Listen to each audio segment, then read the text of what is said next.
Hello. Good evening. Good evening. Good evening. How is everyone? Hi, Andy. Hi. Missed you last week. Oh, thank you. I was watching. I liked being in control, but hated it at the same time. Much like sex. Oh, yeah. What's that? What's that? I don't know what that is. Evening. There you go. That started the episode off. yeah. Evening. Call sign Chewbacca. I can't do. Someone's have to do a Lance. Oh. I can't do a Chewbacca. I'm too dry. Apparently, call sign Chewbacca had a little firefight with Lance at Octo. Good. Who won? This last weekend. So, I don't know. Oh, I think Lance did, because I think call sign from recollection of the very short message that I read, I think call sign Chewbacca's LMG died or jammed or something. So no, that's no good. No. Hi, Fresh Meat. Adventures of Zulu, Zulu, Harry Badger, Les. Matthew. On time for once. Yeah, we are on time. James. We're always on time. Other than last week. Last week was I was going to say complete clusterfuck. Last week was a learning curve. Let's was a massive learning curve. Yeah. And I don't think people realise how much stuff Mike actually does behind the scenes. Sometimes I don't even realise. No, he's like a little beaver fox. Yeah. I mean, I will say that obviously the podcast hasn't gone out from last week on the actual podcasty bit, so that will be going out tonight along with this one. So there'll be effectively, if you're listening to this without having listened to last week's, you've got a bonus episode to listen to. I thought it did it all automatically. No, it doesn't. It does for YouTube and Facebook and Twitch. But yeah, so no, it's good to be back. I must admit, it was the first one that I properly missed. So there's been a couple where my internet has sort of died halfway through and it's sort of like dropping in and out, but I've sort of effectively been there. In the background. Whereas this one was like the first one I properly went, no, I'm on holiday. I can't do it from a canal boat. I was literally at one point standing on the canal towpath with my phone up in the air because I couldn't get signal. Like, just, this is ridiculous. But yeah, it was good. It's good. He won the last one. I won the first one. I got to execute him. Oh, cool. Son Chewbacca got to execute Lance. That's amazing. Yes, amazing. So Lance may or may not be joining tonight. He has a birthday in the household, and a massive shout out to is it the Punished Panda? No, I was trying to remember because we had a chat a while ago about her call sign. So her call sign is the Punished Panda. So absolute massive shout out to her. I think it's her 12th birthday. So he did say, didn't he? He did say, but I'm terrible at forgetting stuff. It was 12th birthday, yes. Yes. Yeah. So happy birthday to you. Happy birthday. We won't sing because singing on this podcast notoriously is just poor. So yeah. That'd be one. Yeah. We're going to be doing a general Q&A tonight. So if you have any questions, please throw them into the chat.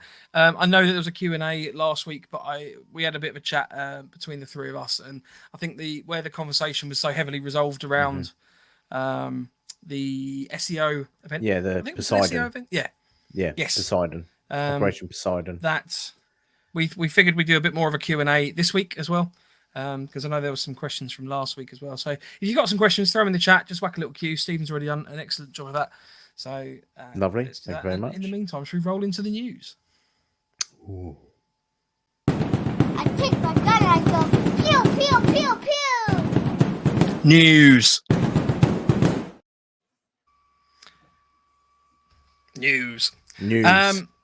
So you had some public service announcements that you wanted to make, Andy. Yes. If you can, the UK Airsoft Ladies have still got their charity event going up on Warzone. Is it Warzone? Or was it HQ? Yes, I believe so. No, it was Warzone. I thought it was Warzone. Yeah, if you can go along, I'm going to try and go along if I can. I know that I'm away before and after the event with work, so I'm not sure how. But if I can, I'm going to try and get up there. I know for some of you down south, it's a bit of a trek, but it's definitely a good charity and a good cause. And obviously, we all know the UK girls have worked probably quite hard to get it all sorted. So, yeah, let's try try and raise some money for them as well. Not for them, but for cancer research. Next in the news. Yeah, we need like a bomb bomb. I'll work on that for next week. I'll make a note. Bomb bomb. Bomb bomb. And then the other one was we're going to be at Shift Your Rifts as a threesome at Rift Airsoft and Abingdon. Have a check of that out. I'm trying to push for us to have a little stall, so we'll have a little seating area for us to sit down and chat with all of you guys. Not sure on the dates on that either, but Google that.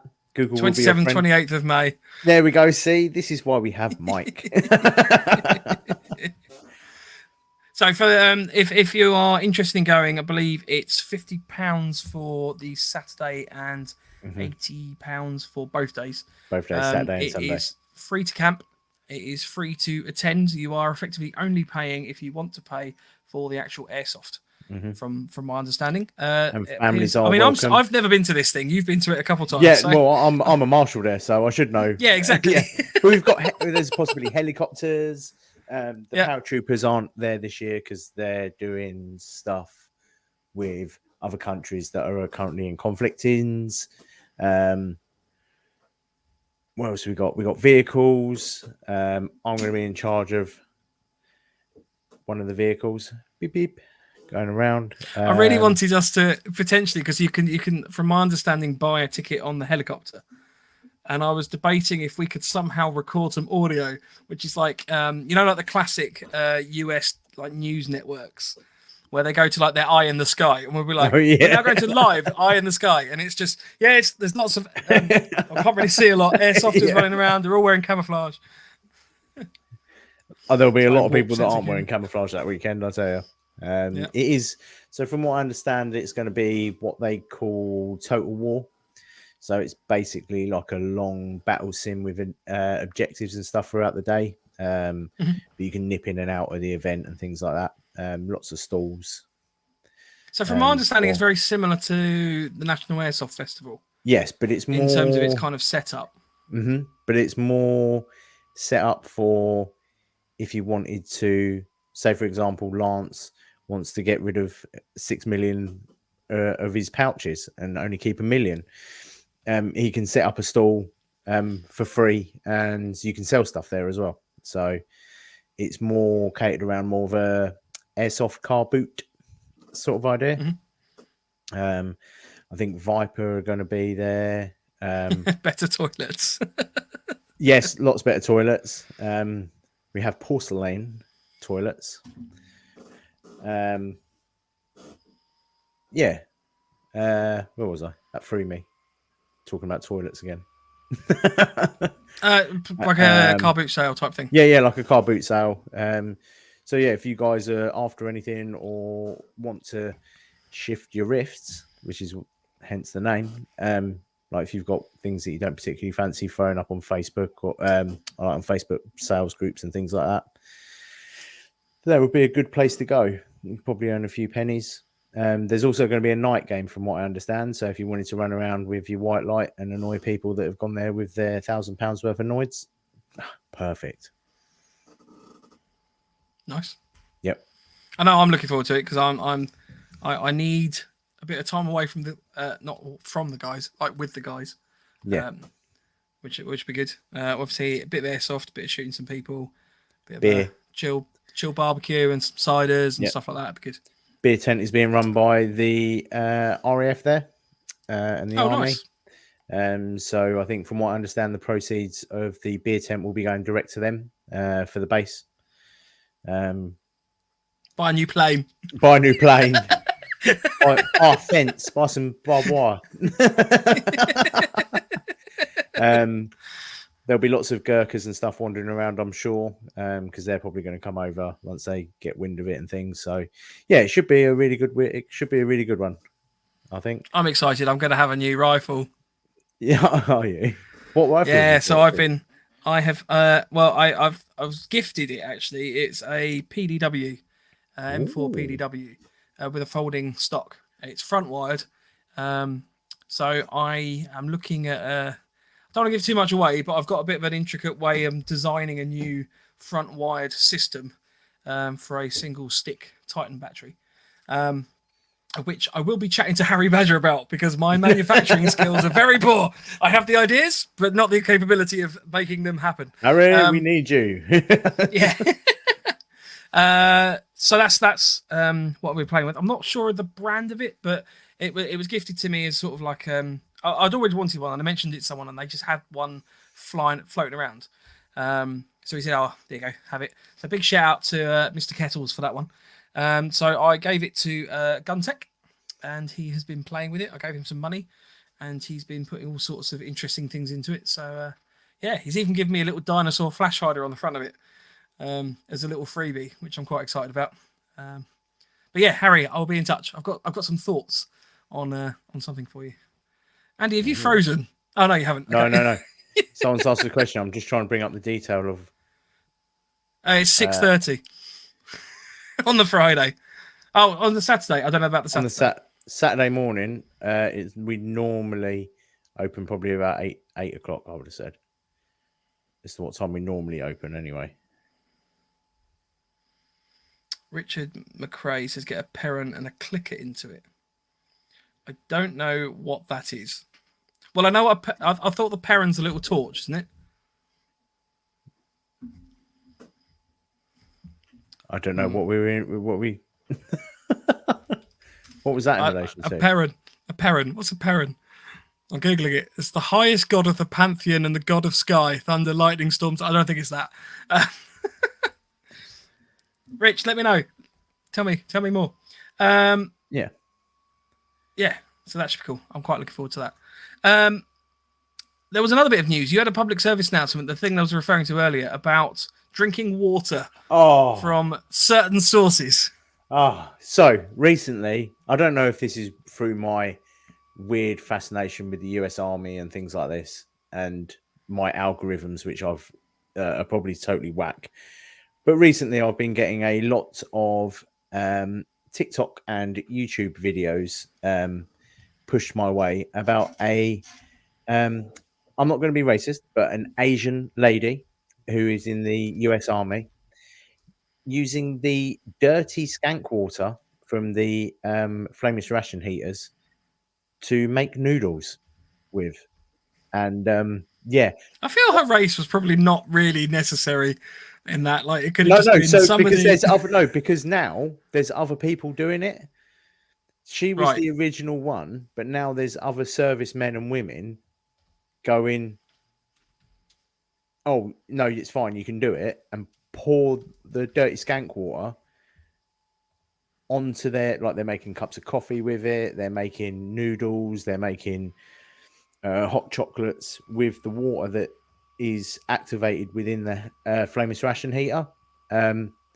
Please don't try and jump on this trend, please, because it's magnesium in there, and obviously we need a little bit, but the amount of magnesium and the chemical reaction that happens, that water is not going to be the most pleasant of experiences for you to drink, I would have thought.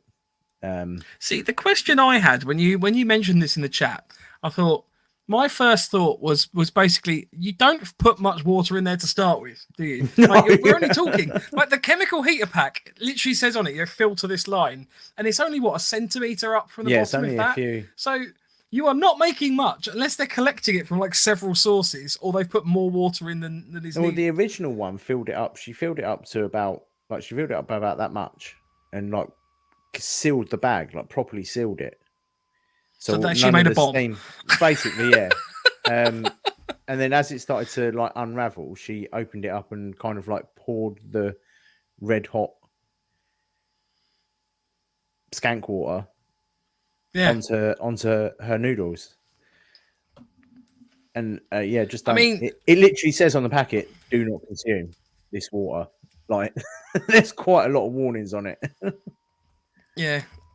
I mean, there is an element of Darwinism, I guess, there, but I don't know. It's just bonkers. I don't understand sometimes. Hey ho. Yeah, just don't do it. That's my this service announcement. coffee tastes like blood. Yeah. Oh, it tastes like my internals. Talking of which, this is just oversharing. I managed to stab myself with a cob corn. You know the little things you stick in the end of a cob. With one of those earlier, and that was quite a lot of blood because they're quite blunt. How did you manage that? I don't know. Somehow, absolutely, just wounded myself. Kenny says, "What was the water source? Please elaborate." What was the water? I presume the water source was a tap, but the flameless ration. Well, if she's American, it'll be canteen. Canteen. I don't actually have any left. You know the flameless ration heaters where you put the water inside the sealable bag. I have got one, but it's all the way downstairs. Oh look, one of these. One of them. So this is a British one. But to give you an idea for those that can see on the video, that is the line that you fill it up to in the water. Yeah. So you're not talking a lot of water from one of those. But yeah, you fill it up with water, has a chemical reaction, starts heating up. But it's magnesium, salt, and something else in the packets. Can't remember what it is. But yeah, combined, they cause a chemical reaction, which is probably something that you shouldn't drink the aftermath of, or definitely shouldn't drink the aftermath of. I feel like that could be a new lead poisoning incident. Yeah.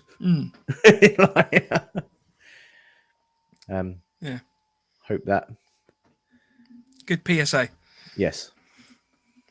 I'd Oh yeah, that's a highlight the importance. Don't do it. Yeah. Bob says don't drink dirty skank water. Other things coming up are Defiance Operation Irene. In September. There's a lot of interest in that. So it's a 24-hour scripted event based on the Black Hawk Down situation in 1993. Operation Gothic Serpent, for anyone that wants to know. It's based in HQ Airsoft, which is the one we just went to with Red Tide 3, which is way up north in Driffield, I think it was. Yeah, it's a long old drive. So if you're interested in that, go and check out the Defiant website. I don't know if we're going to be able to make it. I think we've got another event on that weekend. Oh, have we? We do. That you're going to. Apparently we do. Yes. What event is that? That is a shame. It's that special one that I was telling you about. Oh, right. I'm definitely not going to share with you over the internet because that would somewhat defeat the object. The sex party. That's the one. Yes. Lovely. That one right there. Fresh Meat says, "What time can I get into Shifter Riff on the Saturday morning?" We'll go with that as a second one because it's the second time it was posted. On the Saturday. Yeah. Turn up at 8 o'clock. There you go. It's going on all day, so you're not going to be late. But yeah, come for the day. Come for the weekend. Come for the Sunday. Just don't make my life Rich difficult. and Tom Hibbard have come to my aid in terms of not knowing what the Perron is. It's a hybrid MOSFET that has a new clicky trigger to go with it. So you get a kind of a more realistic trigger pull, apparently. Ooh. I am having a Gate Titan MOSFET put in, or a Titan Gate MOSFET. I don't know a lot about the internals of Titan. Are you having the one that you can connect to your phone specifically? I'm not sure, to be brutally honest with you. The way I commissioned this was: here's a rifle, here's some cash. Please make it good. Pew pew. Yes. You want the one with I will be getting a list. I'll be getting a list of everything that goes into it. So I know I sort of I play dumb in terms of saying I don't know a lot about the internals. I do know sort of the basic operations of airsoft rifles and the like, but I won't in any way profess to be a tech. I don't know all the ins and outs of the difference between all the different MOSFETs that are out there. So yeah, you need to go and have a chat with AATV because they know a lot more about the technical details of those sorts of things. So yeah, they've got a new video coming out as well on British carry systems, I believe. Oh, coming out on Friday, maybe. So, but yeah. there was a couple of questions. Stephen Whitehead said, "Did you quote any Master and Commander on your canal boat?" I did. I quoted the one about the weevils. So there's 2 weevils crawling across a plate, and one of them says, which weevil do you pick? And the end joke is you always pick the lesser of the 2 weevils. It's just, it's. I'm surprised you didn't good quote, but I quoted it. I'm surprised you didn't go full on hornblower, to be honest. Oh, there was plenty of that. There was plenty of that. I had the full Admiral hat. I took my Napoleonic naval jacket that I had made for my wedding, my midshipman's jacket, so I had that on as well. And we went full pirate for a day, which was quite good fun. Yeah. Stephen says Lance with his webbing vid looks suspiciously like Anvil. Well, yeah. I think they look quite different in terms of people. I mean, I guess they both did webbing vids. So, yeah. Yeah. That is something that we're going to start looking at doing a few more of, isn't we? It's going to... Now it's getting summer and we can get out a bit more and start doing we'll do some informational vids, I think. Yep. How to put on pants the right way. Bit of science. Dark. Yeah, a bit of science. Looking forward to it. Looking forward to this summer. Tom says maybe he likes big boys with beards. Oh. No. Oh, Mike. I know. Do they allow filters? I actually let my facial hair grow for a week, and it was so horrific. I shaved it straight off as soon as I got back. Because it just looked like a pubescent teenager. It was so like sparse and just terrible. I've got some cream. Mike, Harry says, well, you can get those spike roller things, can't you? That you kind of roll over your face and apparently opens up your pores and creates better hair growth or something. But that just I don't really painful. want to roll a spiky roller over my face. Yeah, I was going to say that just sounds really unpleasant. For the benefit of having to shave every day would be a nightmare. Harry says, Mike and Andy, can you post this end of May event to your website events page, please? It's not on there at the moment, but I will make a note and I will personally send it to you, Harry, anyway. And I will try and get it added to the website this evening if I can. Yes. Tom said, my beard only filled out when I was around 35. Super patchy before. Well, hopefully the next year, Tom, this will be a big bushy beard. Right. Les, do you want to talk about... Did you go to Octo? I didn't. No, it was only Mike. It was only Lance. Lance. Okay. Yeah, I had a shed. Well, we'll save a debrief for that then when Lance kind of gets back. Which may be later this evening, or it might be next week. Yeah. If he manages to get on, we can have a little bit of a late evening debrief. Yes. A debrief over cream tea and scones. Oh, yes. Lovely. What? Les says JTF smashed it this weekend. Well done, Wayne and the rest of the team. It was all NoFo listeners in the team. Oh, nice. Oh, cool. Lovely. An informal NoFo audience team. Yeah. Nice. Well done. Stephen says, in regards to Shift Your Riffs, dragging a mate of mine along who's never played Airsoft, so that should be fun. Cool. Yep, lovely. It's always good to take them to a massive event where they're going to get shot to shit. Yeah. Definitely. They'll learn if they enjoy it quite quickly. Call sign Chewbacca said M240 and good. With a question. So I'm not quite sure if that's a question or if you're letting me know about the LMG you have. I think that was him saying, yeah, he's got an M240 and it's good. I don't know what they are, but question. Yes, the MT40 is good from what I've read. Yes. There we go. I hope that helps. Nice. So that's all the questions we've got at the moment. So I'm going to pull one off of the website. One of our many questions. We don't really have an end of the news thing. I know you played the same banner last week, but I'm going to go with the classic. Yeah. Pew. Oh, yeah. Which I really don't like. We should get Lance to do that. I feel like Lance would have. Well, this is actually a thing. So I have had 2 audio files sent to me on Facebook Messenger. It turns out you can't download files easily from Facebook Messenger. So if you have an audio file that you'd like to be included in our soundboard, then please send it to me via WhatsApp or if you want to, I think you can possibly do it on Instagram, or you can email it to us on our email, which is nofochat@hotmail.com. I bet you taking it off of Instagram would be a lot harder than taking it off Messenger. Quite possibly, because that's also owned by Facebook. Yeah. So if you have an idea, we've currently got some interesting ones being added. The best one at the end of the year will win a prize of some sort. We don't know what. And it just makes it more entertaining. It could just be a hug. Or it could be a missile launcher. Yeah. Call sign Chewbacca said M240. Are they good? Fucking dyslexia. Sorry, bud. I appreciate dyslexia is hard. Are M240s good? I don't know, to be fair. Have you come across the M240? Yeah, the one that we have on the back of Ethel's pretty good. Which is one of the fixed vehicles that we have. I think that's an M240. Yeah, it is. Personally, I prefer the M249, just purely because you can buy more upgrade parts for it. And that's that. Everyone, as most of our listeners know, that's my little baby. But yeah, personally for me, yeah, it's a good one. There's that new one that's come out as well, isn't it? That holds like 5,000 rounds or something stupid. The one with the box mag and you fill up the actual body of the gun as well with BBs. That's meant to be quite good. But I haven't seen one yet. I want to get my hands on one before I spend that sort of money. But that's nearly like $1,000 worth of gear now, isn't it?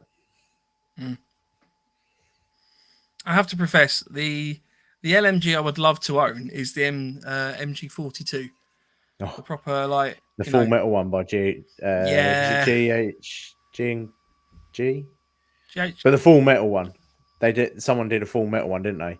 Yeah, that's the one. That was because I had one of those at NAF one year, out on display, and you just you get behind the back of that. It was like, ooh, that's nice. I don't want any German comments, please, in the chat. Just gonna head that off at the pass. No, I have to admit that one. That is they're expensive as well, aren't they?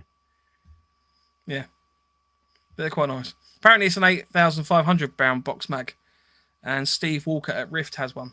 Oh, is that the one that Steve's bought? Yeah, see, I haven't got my hands on it yet. I need him to bring it along. Harry's got an MG42. He's turning it into an alien smart gun. You go, no, don't ruin it. Right, I'm going to message Steve and tell him to bring it along next one. Yeah. There we go. 8,500 in a box mag. That's just mental, isn't it? I mean, yeah. It's just presumably a bigger bucket, effectively, of BBs that it draws from. Right. So we had a couple interesting questions sent in on the website. So this one came in from a guy called Stephen. Is it ethical to create and participate in airsoft games that simulate real-life military or law enforcement scenarios, considering the potential desensitization and normalization of violence? So thank you, Stephen, for throwing in a whole load of words that I had to Google. So is it ethical to create and participate? So what they're saying is we're obviously replicating real-life military or law enforcement scenarios. So, for example, I guess the Black Hawk Down scenario is a good example of that for Op-Irene. Terrorist activities, is it ethical? Bank robbing. Yeah. Is it ethical to create and participate those events, considering the potential for desensitization and normalization of violence? I would say yes, because you're not normalizing violence, but you are desensitizing people, which takes away, especially from terrorist activities, you are taking away that factor of, oh shit, something bad's happened. And I think can't speak for every other country, but I think the British have a very good way of going, oh yeah, something's happened, we'll deal with it and we move on. And I think that airsoft as a community, we do exactly the same thing. I forgot my username, so I wonder if it's Stephen, by the way, plays COD or Battlefield. It's exactly the same point. But yeah, it's one of those things. I think if you went, at the end of the day, we all play airsoft because we have got a slight tendency to want to hurt other people. You can't deny it. Everyone that plays airsoft, you have a underlying, I can shoot someone. That's That's the. I don't know. I would disagree with you on the front that it's enjoying hurting other people. For me, I think it's enjoying. For me, it's almost like, I mean, I always enjoyed laser tag growing up. You know, you go down to the laser tag arena and stuff, and you're running around. The fact of shooting at someone. Sorry, that's what I should have said. Yes, it's the fact of it's that kind else. of. It's like hide and seek, but slightly more extreme. I would yeah. It's like hide and seek and tag at the same time, I guess. Yeah, like tag, long range tag. I don't think it would desensitize anyone. Like, obviously, if there's a terrorist attack or something, then obviously we're like, yes, I'm going to feel bad for the people that are wounded or killed in said terrorist. I'm just going to use terrorist as a thing because it's easier. But I don't think it would desensitize anyone to it. I think it normalize it. Because it's not a massive community either, is it? Let's be honest. Airsoft is not a massive community. It's not a massive sport or hobby like football or something, where literally 99% of the country either supports a football team or has played football at some point. It's not that big, and I don't think. I'm always surprised whenever you mention airsoft or sort of anything to do with airsoft to people, and they're like, "Oh yeah, I've got a friend who does that." Because it is quite few and far between. Like, a lot of people just don't know what it is. Yeah. I would argue that it probably doesn't desensitize you to violence. Now, there is an ethical question in terms of sometimes what people are doing at some of these events, right? In terms, I mean, we've had this chat before with regards to, for example, you take sort of an Afghanistan-based event. So I think sometimes people take the stereotype too far, and the level of role play is less about role play and more of just taking the piss sometimes. But then that's how some people deal with certain situations, isn't it? Like I'm one of these people, and I admit it, that sometimes I will laugh at very inappropriate situations. But that's not me being insensitive. That's me going, oh, I don't really know how to deal with this. I'm laughing at myself, not at the situation. So some people do that as a way of play acting or not understanding the situation. But I do it quite a lot. Yep. I think there's a difference between laughing at a situation like that, though, than I mean, we've had events where, and I'm not going to go into the specifics, but people take the stereotype of the characters that they're playing and really kind of ramp up that stereotyping to the max and start their role play in such a way that it's almost coming from a point of offense from the start, unnecessarily sometimes. Yeah. Okay. Yeah. Especially when it's to do with religion or things like that. Like, it doesn't necessarily just because you're playing a character doesn't necessarily mean that you need to run around the battlefield shouting certain things.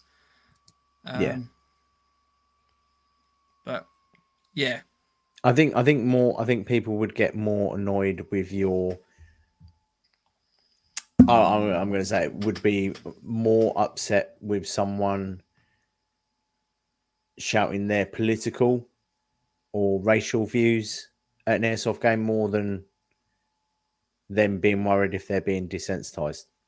I think the airsoft community is very. You're always going to get them in every community, but I think as an overall, I think we as a community stand up for each other quite well. So if there is racism or political views that people don't really abide to, then normally it's shut down pretty quickly. I would say that's more of an issue than what Steve said. Stephen. Sorry, Steve. Then. Sorry, Stephen. I mean, it's a good question. Yeah, I think ultimately, probably there's an ethical nature to it, but I don't. Yeah, I think we've come to the conclusion that the desensitizing is probably not quite so bad. Rich McRae says, I wanted to shoot Mike when he was being bloody irritating prisoner at RT3, even giving him a bacon sandwich. I'm sorry, Rich. I was an absolute nightmare, but it was good fun. Someone did shoot him. Someone did shoot me at one point. Yeah, forgot my username said. I suppose that shooting other airsofters who have signed up to get shot is slightly more ethical than buying a bunch of Nerf guns and going around shooting children. Yeah. It's a hard one, isn't it? I mean, I could argue from the face of it. You could argue we're all nutters because we are basically dressing up like pretend soldiers, running around in the woods and shooting each other. But I guess in my head, the way I always kind of summarize it is war games in the newspaper. If you see a thing about war games, is not quite so bad as what the potential headlines could be for other things that you see happen at these events. And it's I guess in my mind, the ones that are kind of events that kind of center around sort of certain cultures, I always dread to think what the potential headlines for those events would be. And I think that's ultimately what it boils down to, is the fact that you can go to an event and you can play a certain culture or you can play a certain role in a fairly respectful way. So, for example, I would imagine that the World War II themed games don't feature, and I would hope that they don't feature, loads of people dressed. I've got to be really careful here because I'm terrible at coming up with metaphors. In a certain striped outfit. Yes, exactly. Yeah. Or for example, going around pretending to be specific guards that have done horrific war crimes and things like that. Like they are not there playing that role. They are there to play the role of the Axis powers as opposed to the Allied powers. Or, I think that's the kind of line to draw on it. I mean, hey, if you want to go and have that sort of event, that's fine, but probably it's going to be a very small number of people you've got going to it. It probably won't be an airsoft event as such. No. Well, on that light note, should we go on to the next question? Richard McRae says, GBB or AEG, discuss. Oh. Right. Okay, well, so for me, I would pick personally an AEG for outdoors, all round, all weather conditions. But I do like gas blowbacks. I have a lot of gas blowbacks in my collection that I don't actually use very regularly. There is nothing better than the feel of a gas blowback when it's running. They're really good for indoor stuff because obviously there's a little bit more temperature control. And my gas blowback MP9 is just really nice and I really like it.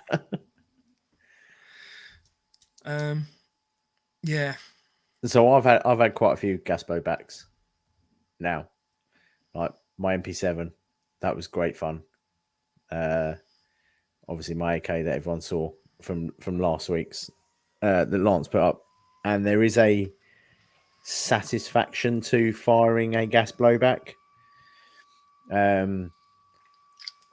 I'm very much I like the recoil side of things. So although I don't have a recoil M249, the spring in there is quite a heavy spring, so it does give you a bit of a kick on its return. My Mark 18's a TM recoil. I like that feel of just having that little bit of a kick to things, and gas blowbacks definitely give you that sort of satisfaction. So for me, I would say if I had the choice, if someone said you could have a gas blowback or an AEG, I would probably choose the gas blowback. Depending on the... But there are massive mag issues though, like in the winter. No, not. There are. I mean, you have to go down the route of potentially having to heat your mags and stuff like that with certain systems. Like they get cold and they struggle, and then you get underperformance in terms of the gas. But then we just buy a couple of hand warmers. Just pop them down there. Pop them down in your pouch. Have all your mags in your pants. Run around in between your crotch and under your armpits. Yeah. No, I mean, I would have say- I would have to say admit, I have gas. always liked, I have always liked HBA setups from the perspective of the. In my mind, if you've got like an LMG or something like that, or you're running sort of a support weapon in such a way where I don't think the tank is quite so important at that point. I can understand if you're running more sort of lighter platforms like assault rifles or things like that. Then obviously having a tank where you're having to swap from left to right shooting position, for example, and you've got the line, and it can become tangled. It's a bit more of a faff. Again, with sniper rifles, to an extent, sniper rifles, the line probably isn't quite so difficult to deal with. I mean, a lot of HPA snipers are out there. And I know it's a dirty word, but I mean, if in all honesty, if you could get a big enough tank that you could sort of properly run an LMG on it, I think that would be amazing, because that the recoil that you get out of that, and you can sustain fire with that as well. Yeah. And you'll get the sounds as with it as well. But then again, like, so it's only really Daytona systems on the HPA where you actually get a proper recoil. A lot of other, I think there might be another one recently that's done like sort of a bit of a recoil to it. But I think mostly it's only really Daytona that do that. A lot of them are made for silence, like real silent running. And I appreciate a HPA. I appreciate a good HPA build. I just can't cope with that line. I end up looking like Pinocchio and all tied up with. I can't do anything. But I do appreciate a good HPA build, and they are nice bits of kit. But yeah, I just can't deal. And for that, I think with a gas blowback, once you've got everything down and you've tinkered with them a little bit, and you can get the efficiency, you're getting exactly the same as what a HPA is. You just obviously have a limited limited capacity with your mags. But it's still temperature controlled to a certain extent.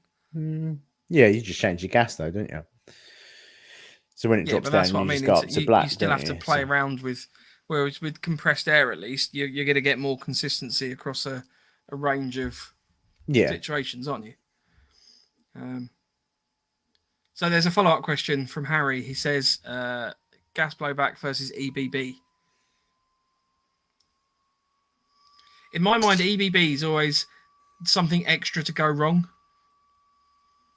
Because AEGs are complicated enough, really. I mean, if you think about the mechanics of an AEG, with the way that works, there's so many moving parts and things that are going around in it. I appreciate that gas blowback systems are also similarly complicated in terms of seals and making sure, obviously, the gas is going the right way and the temperature. Not backwards. Well, exactly. But I mean, with a gas blowback system, usually they're a lot easier, I would argue, to maintain, because you can open them up and you don't generally get things. Every AEG I've ever opened, for some reason, it just goes, and then you've got bits everywhere straight away. Whereas at least with gas blowback systems, it's normally a lot more mechanical, I guess, in how it works. So for me, that I understand the mechanics of it more than I do the electronics. I mean, the whole, we go back to the MOSFET thing. I don't really fully understand what a MOSFET does. I'll be back in 1 sec. Programmable stuff. No, that's fine. So for me, I'd probably go with an GBB. I'd go with a gas blowback on that one.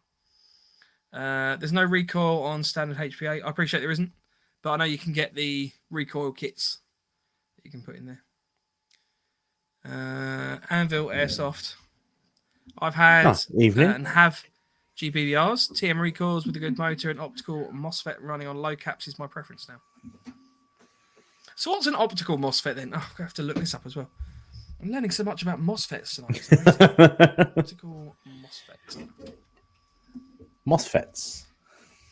Because I understand the concept between the MOSFET being without a MOSFET, it's when you pull the trigger, you're obviously creating a contact every time that trigger's pulled, and it causes a spark, from my understanding, and the spark over time can cause issues in terms of the connectivity and the longevity of the system. Yeah, that does depend on what your trigger is, though, because I know some of them, they don't always have to create a spark.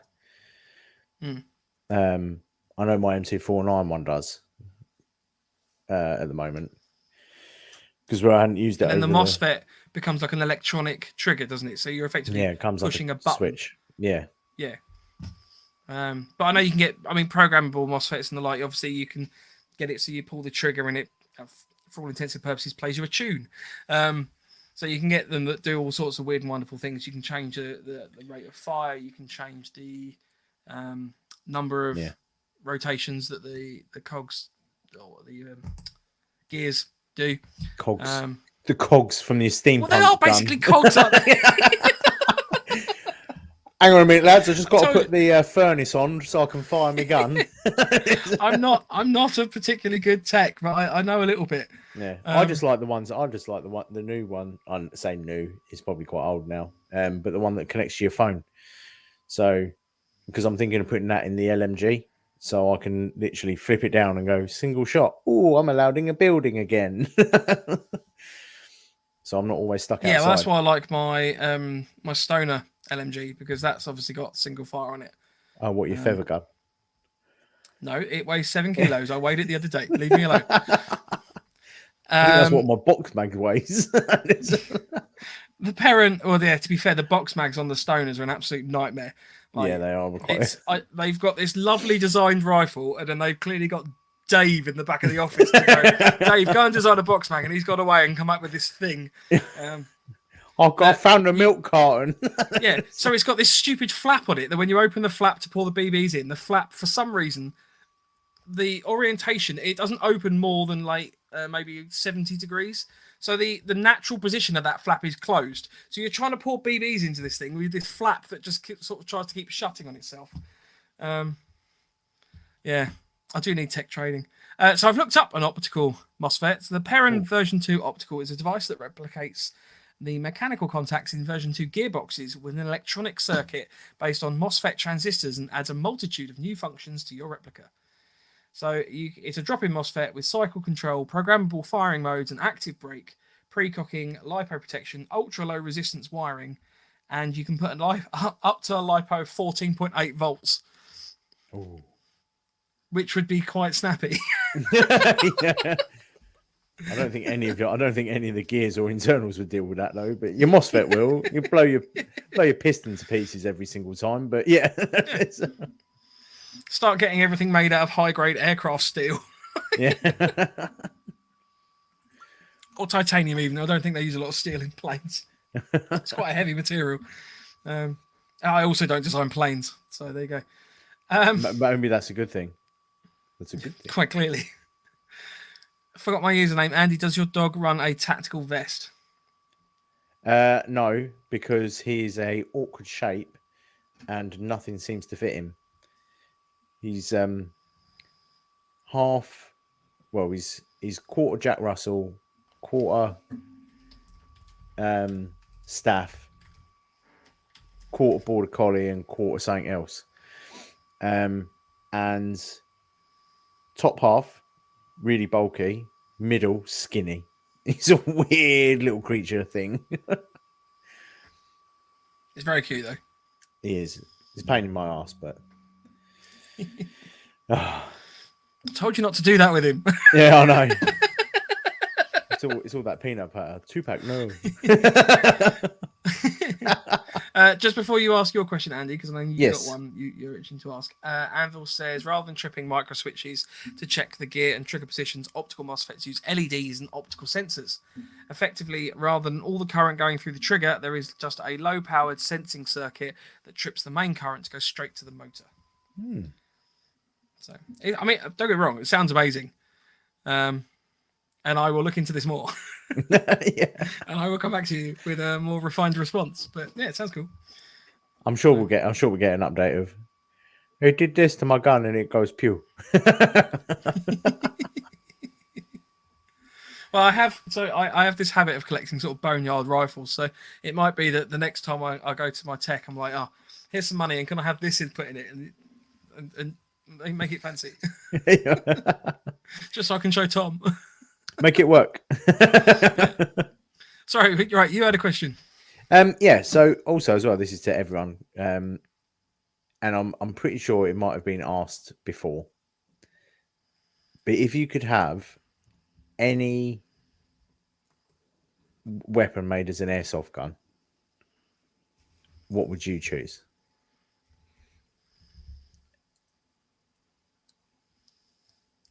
I know my answer. I would go with a Lewis gun. The proper jacketed Lewis gun. There are a couple that people have tried to make.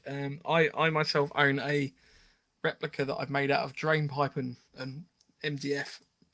I hesitate to use the word replica, but I did download some blueprints and then used the CAD software I've got at work to basically print out a 1-to-1 scale drawing.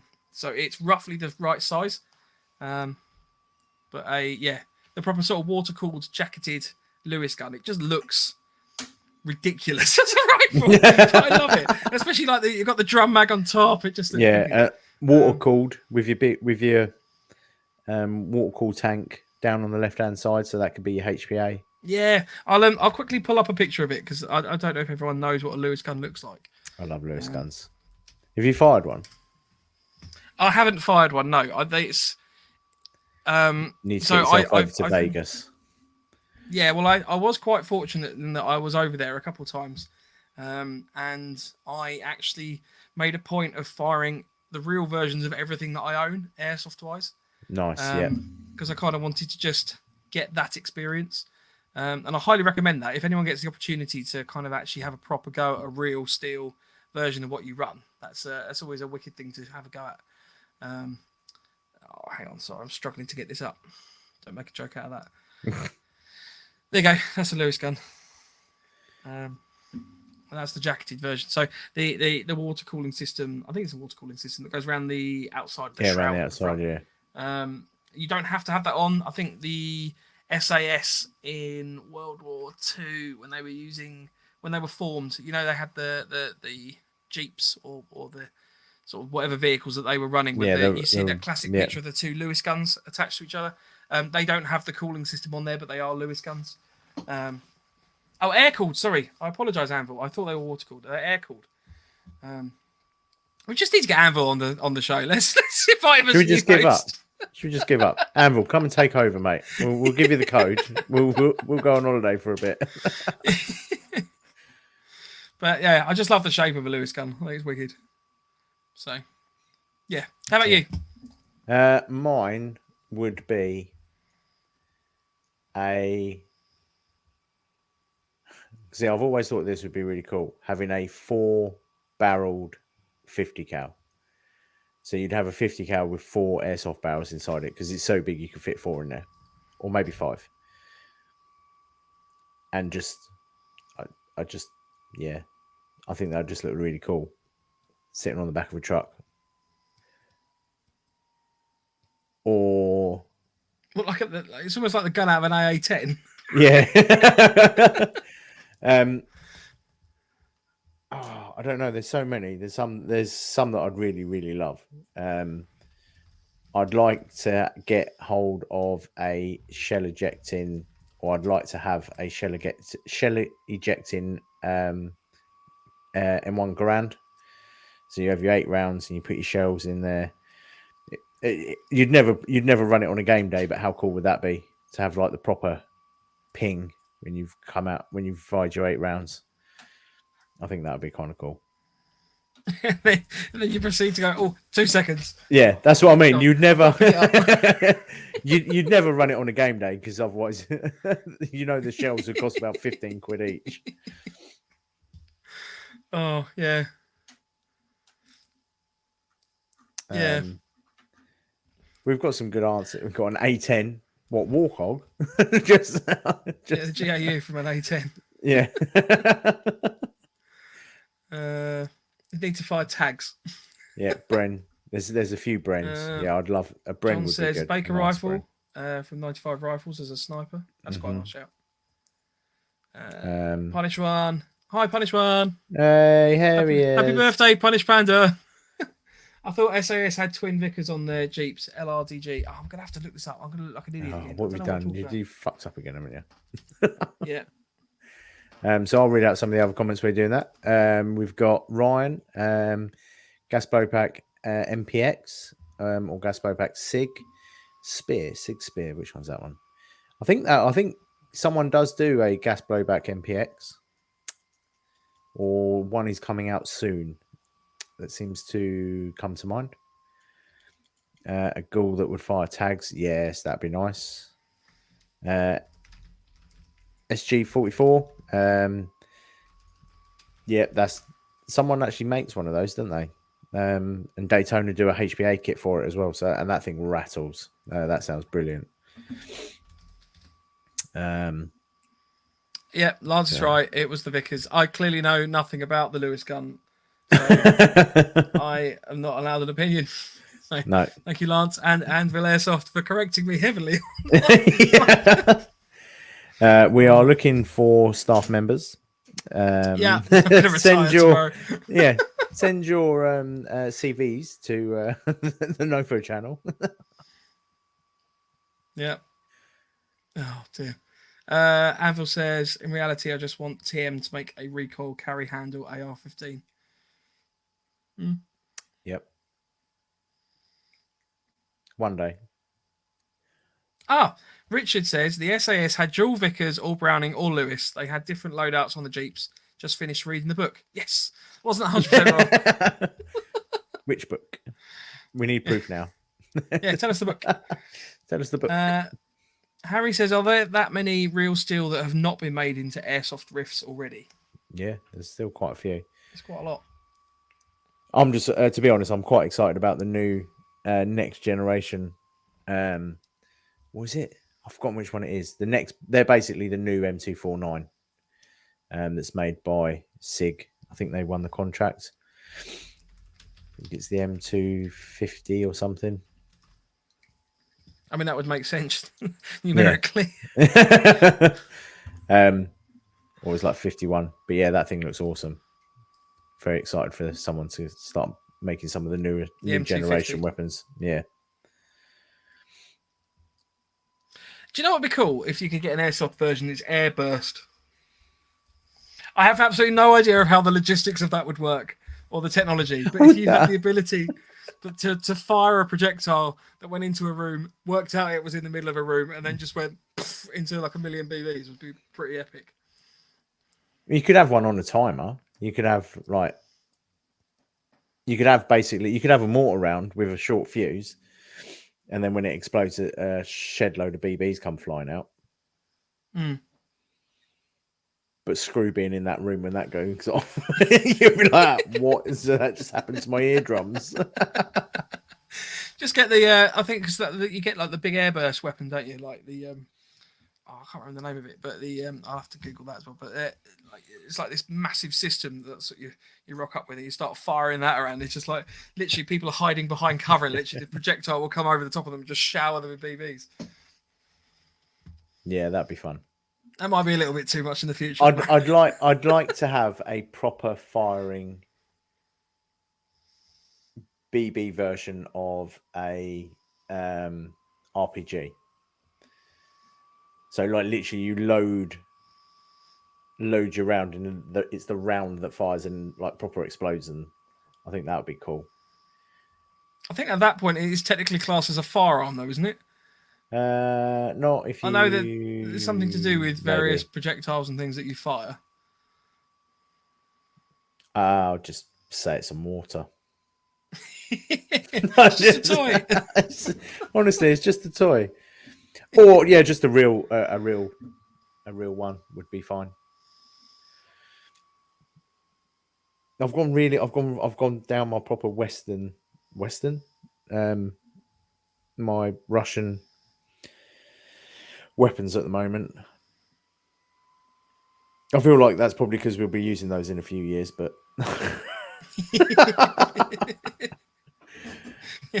fight the next war with spoons. Yeah. Oh dear. Lance is setting up a rival podcast. Welcome to the Punished Anvil podcast, or as Anvil calls it, the Big Beardy Boys podcast. Yeah. Oh, does that mean I have to shave? If you called it the Beardy, if it was the Beardy Boys podcast, it would be BB, wouldn't it? Or BBB. Beep, beep, beep, beep, Lance, beep. please don't leave.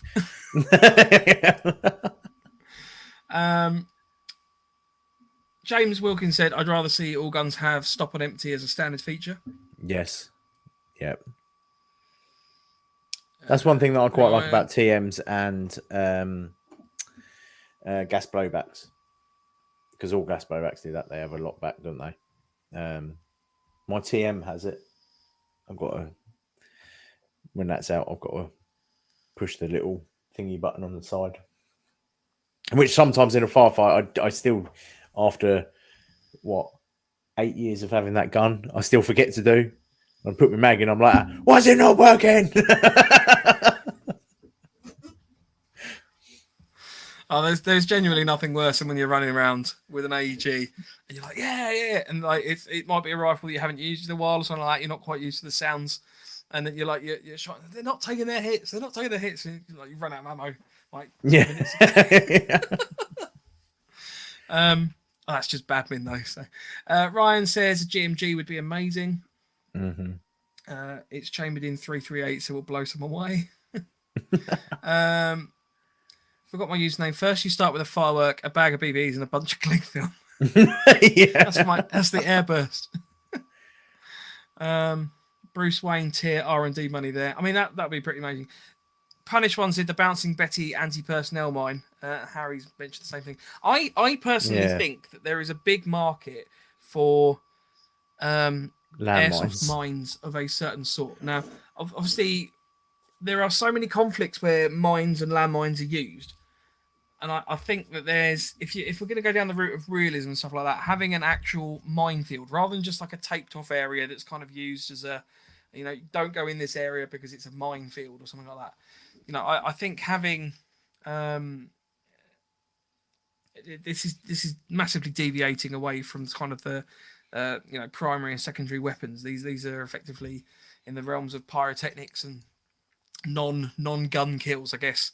But having landmines and something like that, I think would make a massively more dynamic game. We used to use them. We used to use them on the reenactments, and it was basically a landmine, and you put a CO2 canister in on the side, and tightened it in so it was locked in. And when you put your foot down on it, it let go of the CO2 canister, and there was a load of holes around the outside, so literally all it did was just blow the dirt up in the air. So it looked like it went bang, but there was no physical bang. And that worked really well. Like literally, it'd kick it up to waist height, and you'd know that you'd stepped on a landmine at that point. And that was made by one of the lads that I used to do reenactments with. He literally he made about 15 of them, and all you had to do was just take the top layer of grass off, put it down, get it all primed up, and then that was it. Eventually, after some time, he ended up losing them all. Oh, okay. I mean, to be fair, that is one of the major issues, and it's a massive problem with post-war life at the moment. I mean, there's this whole charity set up to the fact that people lay massive minefields in times of conflict, and then forget where they all are, or they get washed away. I mean, you look at Kajaki, the film. I think I pronounced that right. The one where it's the British military unit that goes down into the valley. And they sort of cross a wadi, and then one of them gets blown up by a landmine, because I think the mines are sort of washed into the valley over time. They're sort of old Russian mines. I'm sure the chat is going to massively correct me and tell me I'm wrong. Pretty certain that's the name of the film. But I just think that there's... Just say, I watched this film once. Yeah, but I'd like to try and give some context. I just think that there's a lot of scope for trip mines and stuff like that maybe haven't been explored. I know there was the MAS-G grenade that was meant to be, when it was sort of initially brought up, it was meant to be this sort of all singing, all dancing thing. You could use it for like a digital trip mine. It had like a tilt sensor on it. It was meant to be this like massively versatile unit that you could put in doorways and things like that. It would sense you coming through it and then detonate. I think there's a lot of scope for products like that. If you could make them disposable, even better.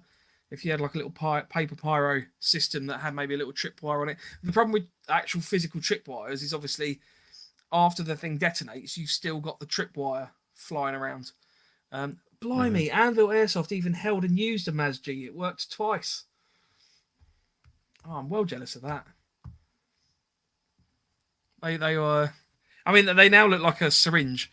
They've been massively, and I don't think anyone's actually got one yet. So, I mean, good, go for it if it comes out. But I think little devices like that would be quite. Oh, cool. is this the thing that's coming out for the last 5 years or something? I think it's near a 7 or 8. Is it getting on now? Yeah, it's getting on quite a bit. I think I put the original pledge in when I was at uni, which was a good 8 years ago. But I mean, yeah, the point is, it doesn't even need to be. You look at Beasley mines, for example. They are like relying on effectively a 9mm or a 12 gauge shotgun blank to create that explosion. But if you could have some sort of, I don't know, maybe if it was more mass produced, you could have like a lower grade pyrotechnic that's specifically designed for that, that you could kind of use and create these, because there's too many situations in CQP where people are just running around, whereas if you've got trip mines and things you actually got to deal with, it's going to slow people down and it will make CQP a more harrowing environment. Well, that's what we did at Poseidon, me and Lance. Well, Lance mainly.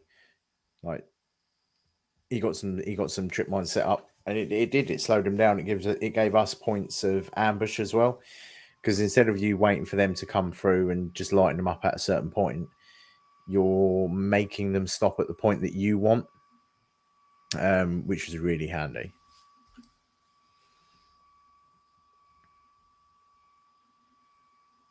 Yeah. I was just trying to think if you could. I mean, you could tie them into, if you've got like a digital laser sensor or something like that, you could tie that in with almost an electronic ignition sequence for pyro or smoke grenades or all sorts of weird, wonderful kit. But because they're not commercially made, obviously people aren't able to, if Harry rocked up with his box of magic tricks to an airsoft site, the airsoft owner will quite rightly probably having a little bit of a panic attack in terms of, I don't know quite what it is you've got in there. I don't know how it's necessarily going to be used. Knowing Harry, it would be a PIR with 6,000 bangs in it, and it just... I've lost a leg.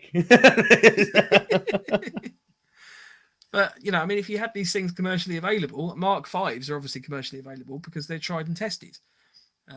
So if there were more products out there, it's like the 40 mic. There was obviously a lot of initial resistance to 40 mics. And to be fair, you don't really see too many of those around.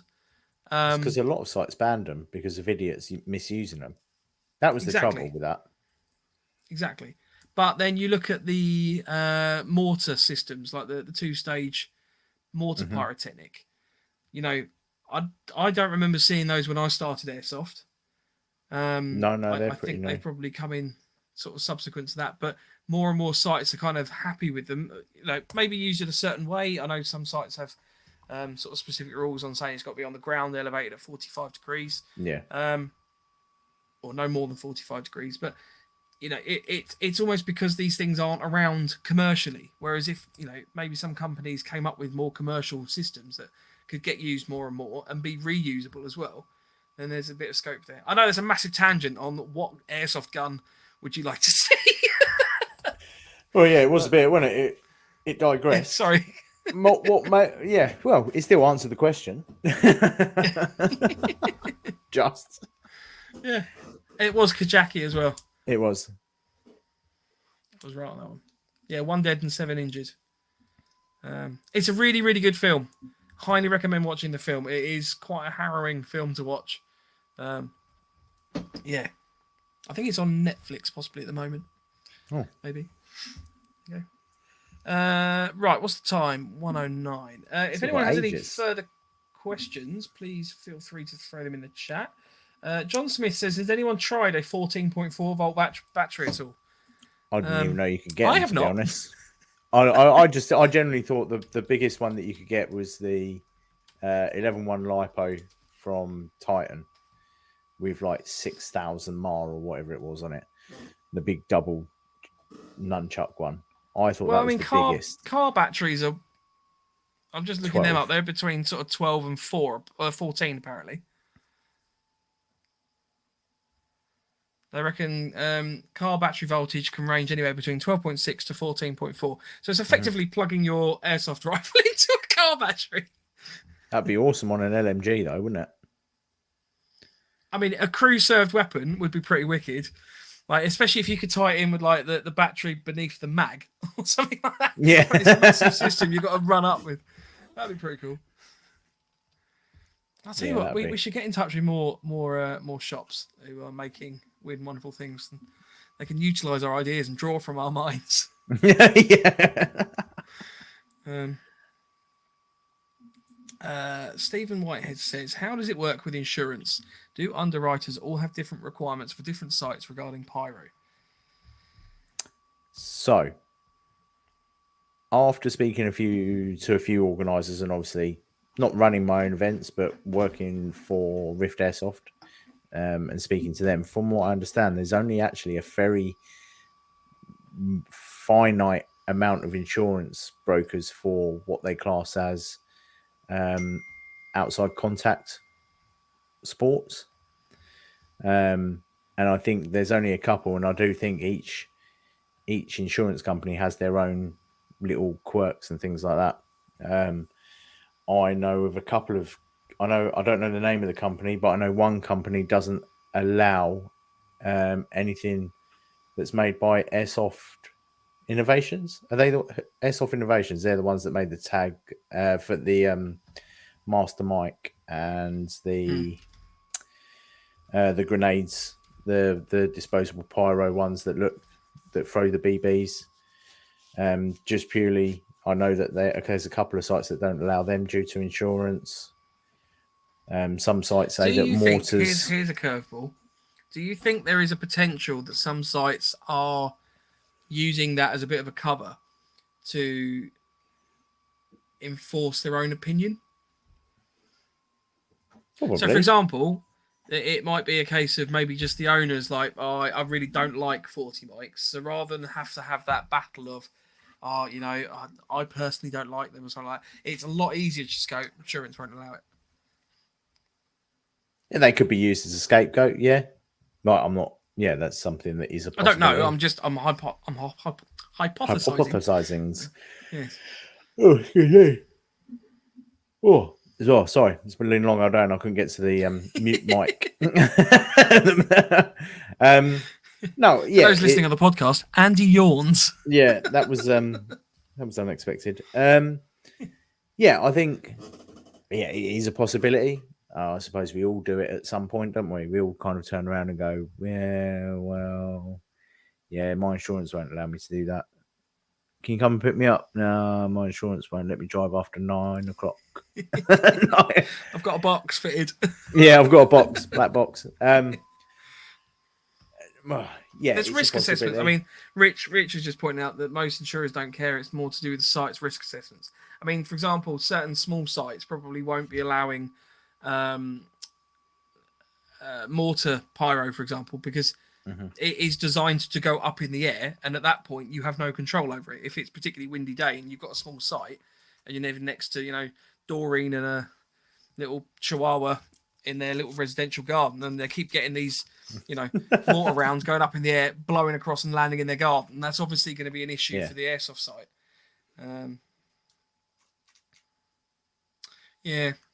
I think quite possibly a lot of it probably comes down to the individual site and what they're happy to accept. Yeah, I suppose it's always going to be that as well. Like, if they turn around and say, no, I don't want you to use full auto on this site, then you can't really say, all right, no, I don't agree with that. Yeah. We're not doing very well on the questions, are we? It's like I've got a follow-up question. So there is a product that you can buy for insurance for airsofters as players. Stephen White has just fragged Doreen's chihuahua. There is actually airsoft insurance that you can buy, and I would be wondering. I have been wondering about purchasing it myself because it does give you a level of indemnity in terms of any damage that you can potentially cause. There is cover for dental bills and other such potential expenses. And I would be interested to find out whether that's the sort of thing that the community would be interested in, because you don't really see too much of it about. What, personal insurance? So like a bit It's like personal public liability insurance, yeah. insurance for yourself. Yeah. I mean, would suppose it be so. something that you would be interested in? I don't know. If I did, then I wouldn't be reliant on the site as much to make sure. I mean, the sites would obviously have to be insured anyway. Yeah. But I mean, would that give me as a player a little bit more flexibility? So like some sites won't let you abseil down the side of a building. Or if I've got my own insurance, can I abseil down the side of a building? I don't know. With my kit. Do you know what I mean? That massively went on a tangent to what I thought it would be offering. But no, like for example, things like that. Like, can I climb up a tree now and hide in the tree? Like your site I don't insurance. know. Your site insurance says that I can't, but my insurance says that I can. Or does it give you more restrictions? So they say, yeah, we'll cover your dental, but you have to wear full face. Do you know what I mean? Well, I mean, that is obviously the risk, isn't it? Is in that you are effectively going to have to adhere to your insurance. As well as the site insurance. Yeah. Which means you could end up turning up and just standing in a field. Can't do anything. No one's insurance can't run. I mean, you can get so here's a good example. So this is a £33 annual cover. It's a country cover club, an association for country sports enthusiasts, and apparently covers for airsoft. So 12 million public liability cover, 10,000 personal accident cover, 100,000 legal expenses.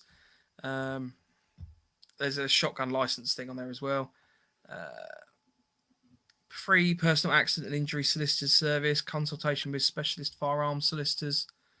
I mean, that's probably more set up, to be fair, for shotgun. Well, and sort of, shooting, things like that. Yeah.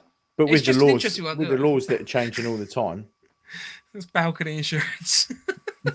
Balcony insurance, yeah. It was an example. I was not the man on the balcony. I've never claimed to be. Yeah. I'm too delicate for that.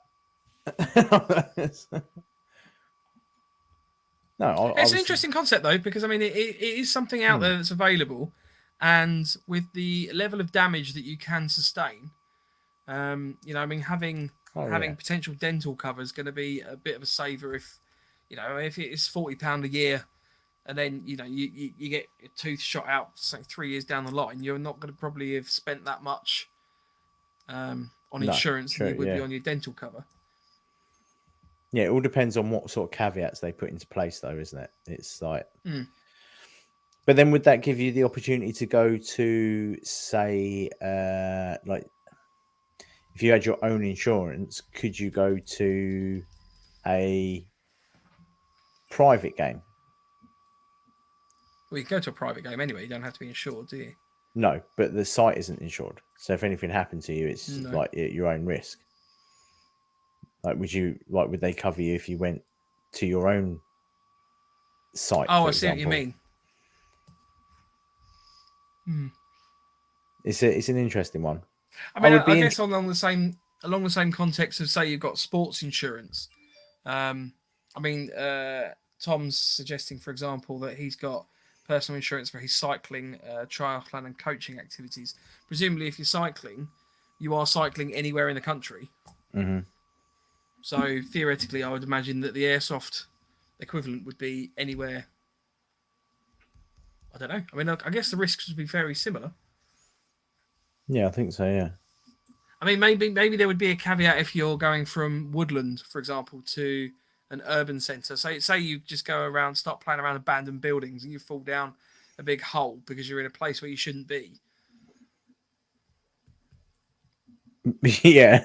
I don't know about enough about the legalities of the whole thing, but the point I'm trying to make is that I guess that there'd probably still be caveats to it under the individual policies. But Stephen Whitehead said, if you were to abseil down the outside of your house and breach the front door, for example. Yeah. I've done that. Less dangerous if you live in a bungalow. Just saying. Yeah. More dangerous if you live like in a block of flats. Anvil said, Andy, I could have been in the SAS, but I'm too delicate. If any of our regular meme creators are in the chat, please make that into a meme. That'd be hilarious. What, me standing on with his tambourine. With my tambourine. Hi Philip, welcome to the chaos. Oh. Yeah. What have I done? I suppose that's just as bad as the Searchlight one, though, isn't it? It's No, I think mine was probably worse. To be fair. Not that I want to win that game of Top Trumps, but yeah. Yeah. Right, there's time for one last question. If anyone wants to throw one in, I have got some others lined up if we haven't. In the meantime, if you want to get in touch with the show, you can do so on our email at nofochat@hotmail.com. Our Instagram is @November_Foxtrot_NoFo, and our website is novemberfoxtrot.co.uk. I've got a couple special shout outs I want to make. We've had a couple more supporters on our Buy Me a Coffee. So want to massively thank James King, who we met at Red Tide 3. He was one of the gentlemen that came and relieved us from our prison cell. Yes. So thank you very much. And Digger, who has also become a member. I think we did mention Digger before, but just while we're giving thank yous, there you go. You get a coveted really appreciate that. POB. Pat on the back. I'm not creating a sound for that because that would be misconstrued. Andy's militant wing of the Salvation Army. Oh, I'm gonna have to get a Salvation Army outfit now, aren't I? It's a better joke than the pigeon lady. Yeah, it is. I prefer the Salvation Army. At least they do something half decent. Andy would be the one in the fire stuck at the end of the rope. Oh, thanks. I feel like this is now just becoming an attack on my personal character now and my slim figure. I hadn't read that before reading it out. I apologise. Yeah. Oh, I feel hurt now. Thanks, Richard. Matthew says it might be good to have in case you feel you fell over, break a leg or something, and have to take time off work. I mean, that's the thing. That's obviously we've had scenarios. I haven't had to take time off work, but I had that pulmonary edema thing where I fell into a pile of rubble at Longmoor, and my leg went weirdly squishy. Yeah. So I mean, there are ways and means that you can injure yourself, potentially quite serious, because they were concerned that was going to be a blood clot that had caused that, which obviously increases the risk of death. So yeah, it's a good thing on that front. So I will dig out for our next Q&A. I will dig out as the specific policy thing that I'd read prior to get a little bit more information, and we can chat about that as a later thing. So I was just reading. Richard says happy clappy, not flappy. Yeah, so they put one before it was Andy being happy flappy. Oh, happy flappy. Oh dear. Right, okay. So how can we mute people for 5 minutes again? We haven't done any more questions in, so I'm going to grab another one from our banker questions. A mystery what's question. the worst thing that you... it's phrased as, what's the worst thing you like about Milsim? But I guess what's the worst thing you don't like about Milsim? Oh, the worst thing would be... I generally don't not like anything about Muslims. That's why I prefer doing them. I know it sounds really cliche, but I actually generally think, even when you're made to stay up all night on stag and you're not relieved, I enjoy that. I might bitch and moan about it, but when you look back at it, you go, yeah, I stayed up all night and then I carried on the next day and kicked ass, or I collapsed and died. But it would be the smell, I think, on the second day of general people. That wasn't where I thought you were going with that at all. No, I think the general smell of people, like where you're all together. None of you have particularly washed in the last couple of hours. You've been running around. They sell tiny deodorants, people. I'm just saying. Yeah. Use them. Trust me. And if you're one of these people that turn around to me and say, well, the enemy will be able to smell the deodorant, trust me, they can smell you without the deodorant. It's not, you are not blending in. That's all. So in the chat, we've got snoring. Snoring. Thrown at them. Oh, I wonder who that could be aimed at. Tom says lack of sleep for no good reason. Plus, I agree with the lack of personal admin. For me personally, and this is genuinely one of the things I despise about Milsim and airsoft events as a whole, is the packing and unpacking. So I don't know what it is. I really struggle to pack for an event, and I think it's possibly my anxiety kicking in terms of making sure I've got everything I need. Because I always have this constant fear of not having stuff that I will need at the event, or I don't want to be underprepared. I always like to be nice and covered off for sort of various eventualities, and I really struggle to pack, and I really struggle to unpack. So do you not have? See, with me, what I do is I have my basic kit. So stuff that always stays in my bag. And it always stays in the side pockets. So that never changes. That never comes out. Mm-hmm. And then I just put whatever sleeping bag in and then what food. So packing is actually quite quick and easy. Do you not do the same sort, or do you literally take everything out, double check everything, and then? So we had this chat before in terms of the tanker bag I've got. So I designed that on the principle that I didn't have to change any of that. So that effectively stays as a constant. I do take that out of the Bergen, but that stays as its own kit, and I can put that back in again. I guess for me, it's things like I've got to take the sleeping bag out. I can't leave that in there because otherwise, it all compresses up and it won't be. Yeah. So you need to take that out, and that sort of goes into its own bag. Clothes, obviously, you need to take out, wash, etc. You've got different uniform requirements for different events. So, if it was always MTP or multicam, that'll be fine, but it's not. We roll from different events. You've got different riffs that you're taking, depending on the role that you're playing or the style of the event. If it's CQB or outside.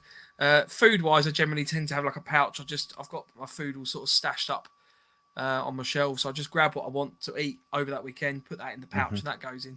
But it's even. I mean, we obviously made our we've got a packing NoFo list. checklist. If I've got it to hand. Oh, mine's downstairs on the fridge. Yeah. Unfortunately, I don't have one to hand. So I printed a load of them off, but. We've obviously got the packing lists that are available on our website to download, which have made my life a lot easier because I can check stuff off.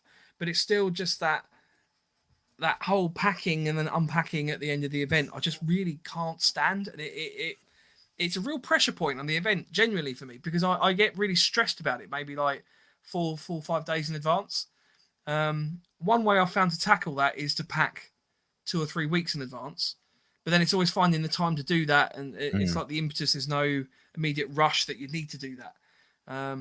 So that for me is one of the sort of issues that I have.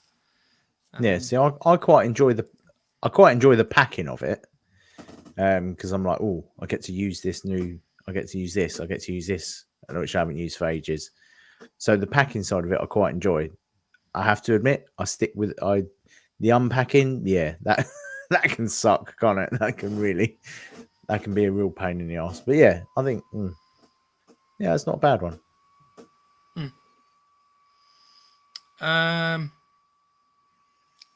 Forgot my username. Deodorant just makes it worse. You need antiperspirant. Yeah. You need people need something. Even both sometimes. Yeah. Febreze, just spray them with Febreze. Yeah, just yeah. Just a damp cloth especially would even help. at the end of Just- like an event like at NAF, or I'm imagining Shifter Riffs as well. There will be a few particularly stinky people. Yes. So, Tom says, I really don't like it. The thing I really don't like is the complete lack of any meaningful definitions of milsim. Yeah. What is a milsim? What is milsim? I think at some point we are going to have to. You right? Yeah, I thought I was going to sneeze again, but I wasn't. I think at some point it would be useful. I would love to have a thing on our website that defined milsim and battle sims and film sims, stuff like that. We actually had this chat when we were putting together our glossary of terms.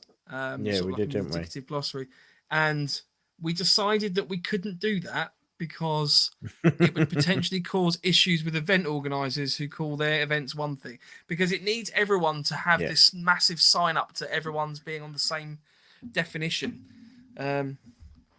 Because one person's milsim is another person's battle sim is one person's skill skirmish.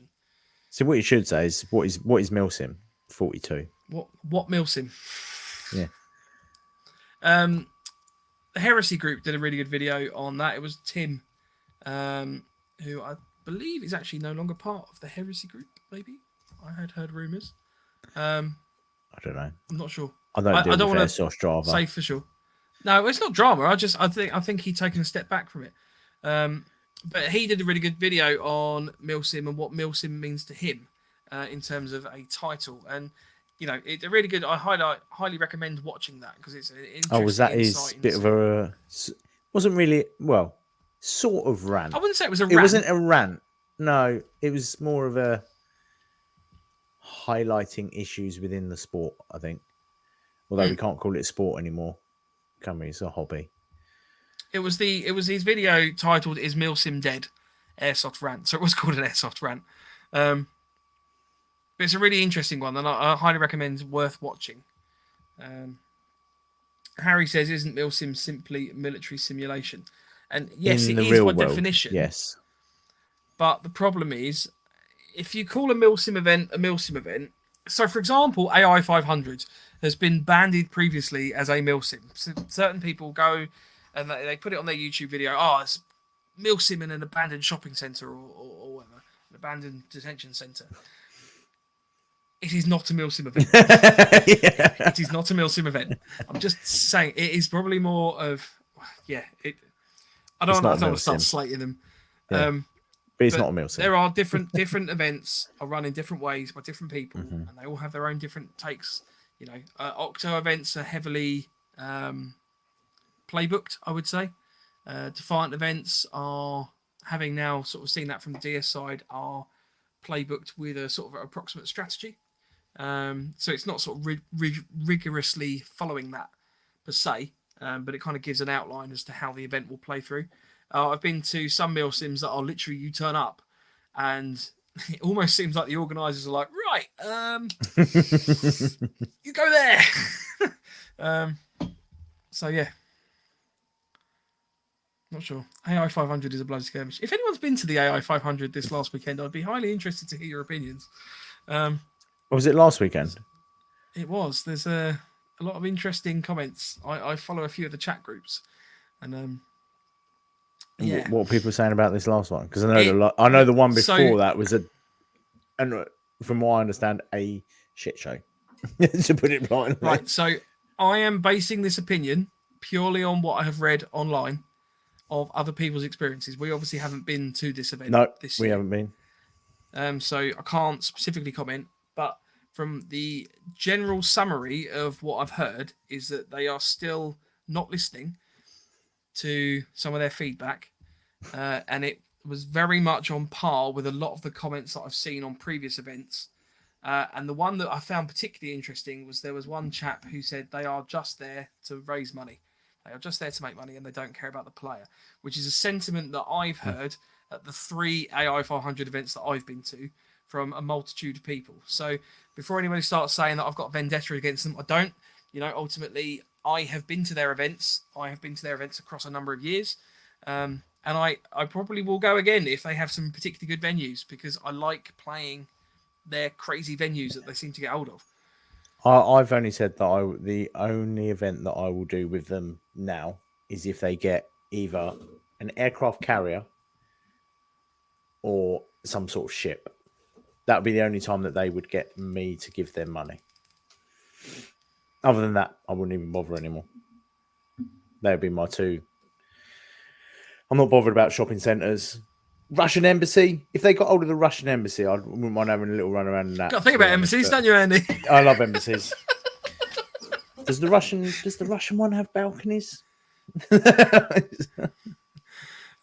Stephen Whitehead says a possible episode identifying Milsim. Yeah, we could possibly do that. Yeah, we could do that. Add that to the list. He also said the real battle sim is in your mind. Wow, that's deep. Anvil, the real Milsim is the friends we make along the way.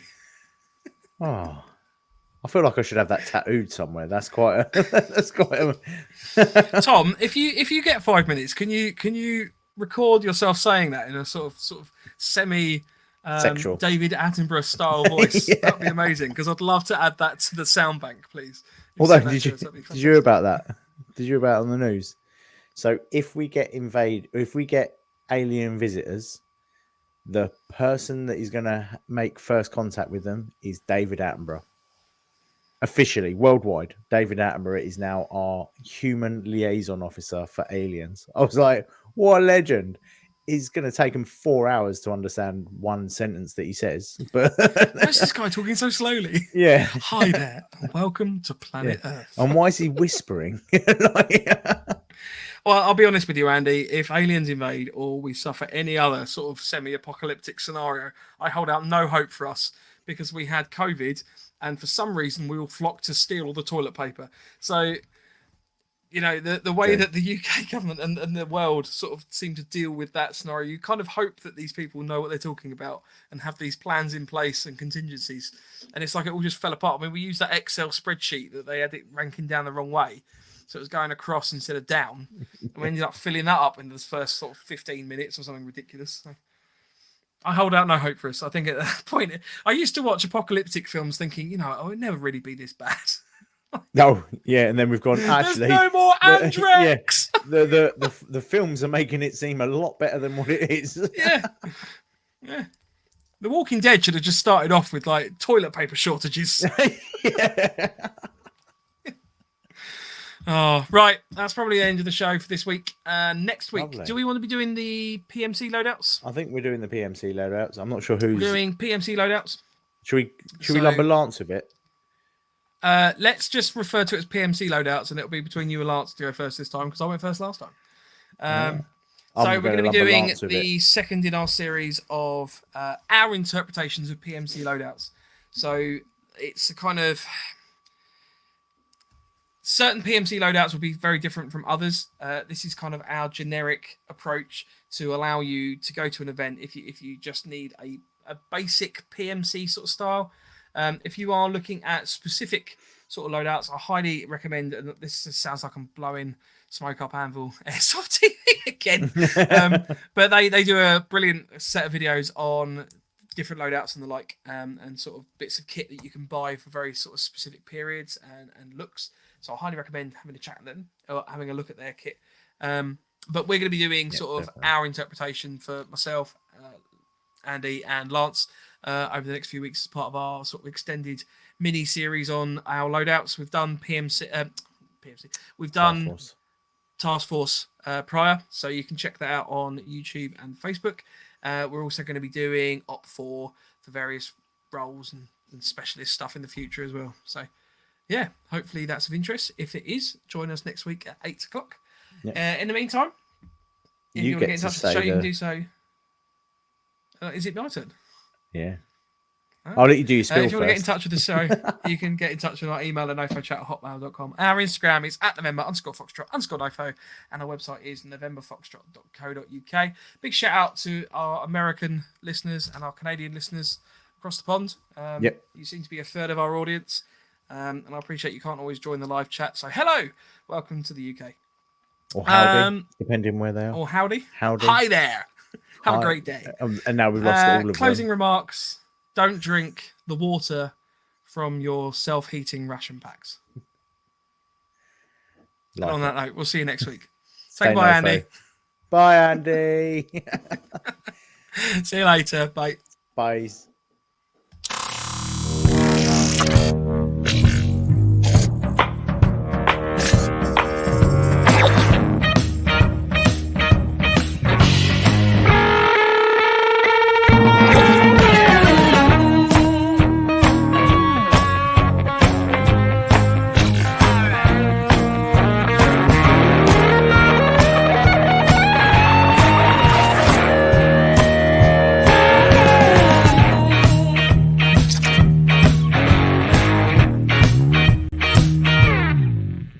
I can see you.